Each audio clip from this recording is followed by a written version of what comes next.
The Honourable Jim Anderson. Mr Speaker, Monday, October the 20th, 2008, National leader John Key told a press conference this morning that if National is elected and does a, quote, half-decent job, end quote, at growing the economy, then increasing GST will not be necessary. A half-decent job. Well, presumably, they haven't even done a half-decent job. They have done no job at all. This is the man who used to taunt the government, you know, what you said you've got to do and all the rest of it. John had been overseas all those years, working and shuffling money around and speculating against the New Zealand dollar and all the rest of it. He told us we had to keep our word. Well, where's this word? If we do a half-decent job, we won't have to increase GST. So presumably they've done a lousy job. Why don't they resign now and go back and have another press conference? Mr Speaker, here's what John Key said to the Wall Street Journal. Quote, "We can use this recession to transform the economy, to make us stronger, so that when the world starts growing again, we can be running faster than other countries we compete with." Running faster, we're actually crawling backwards. That's what's actually happened. Mr Key in opposition used to taunt the government about Australia.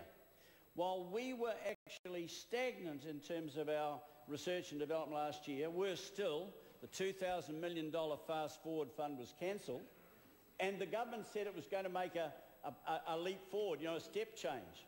The step change, we found out at the Select Committee when I asked how much money had been invested in research, science and technology in the most important agricultural and horticultural sectors of the New Zealand economy. The answer from the CEO of MAF was that, zero.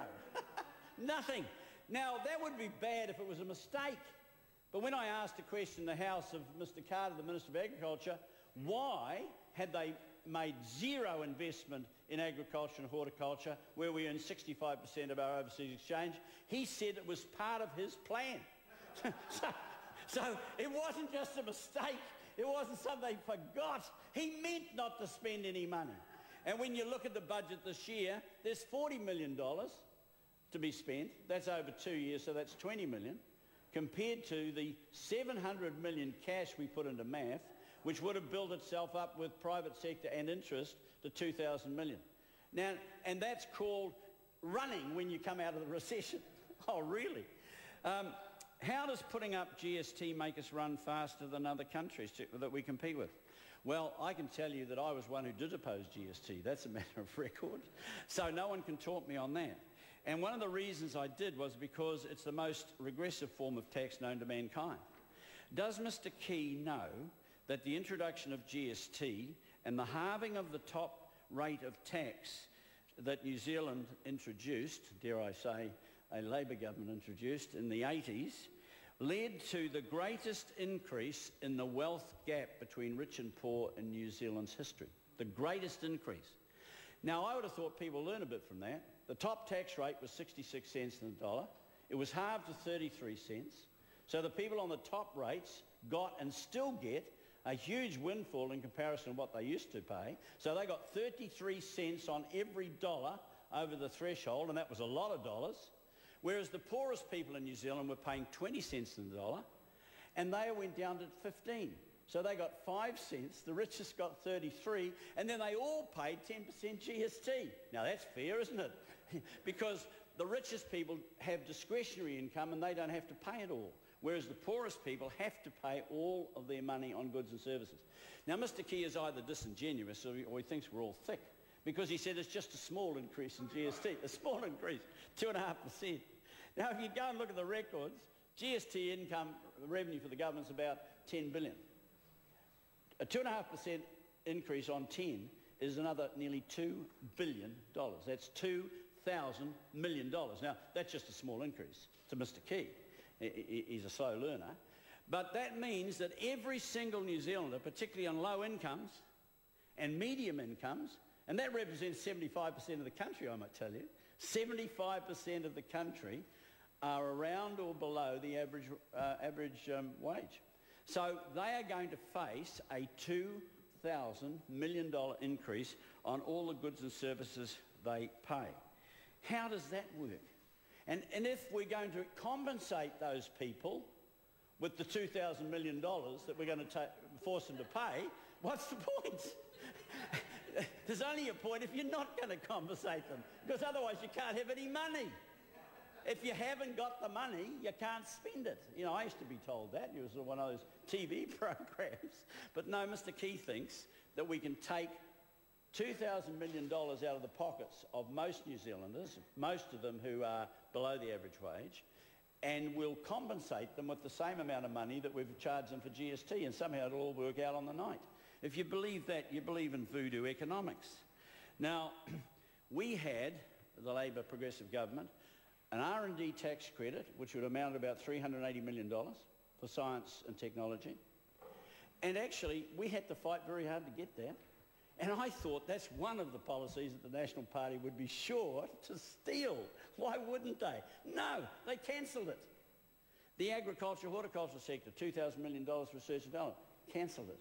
And how are we going to make, in the speech today, it's all talk about improving productivity and all the rest of it in the agriculture, horticulture sector. Actually, the agriculture and horticulture sector had the highest productivity of any sector of the economy while we were in government, as a matter of fact. But it won't have for much longer because all of that research and development investment has gone. Now, here's what John Key said, again, in January 2008. It was a prolific year for John that year. He said, "Do you really believe this is as good as it gets for New Zealand?"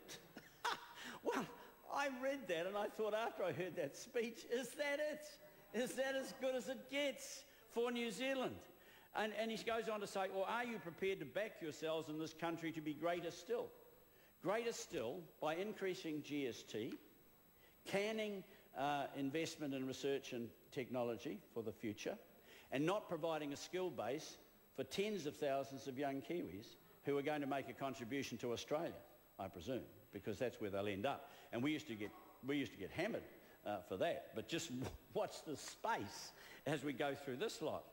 Now, John Key's speech lacks ideas. If you read it, 23 pages of it, and I went through it, it's actually, it's a big ask, I can tell you. But there's not an original idea in it. If you were actually looking for a strategic plan for New Zealand to actually do this sort of stuff he talks about, catching up with Australia, what did I read? We're going to catch up Australia by, among other things, rebuilding the Korpu Bridge. Now, I know that Queensland will be terrified at the thought that we will say to them, you may well have signed a contract for $100 billion of coal exports to China, but we're building the Korpu Bridge, so watch out. I mean, is he serious?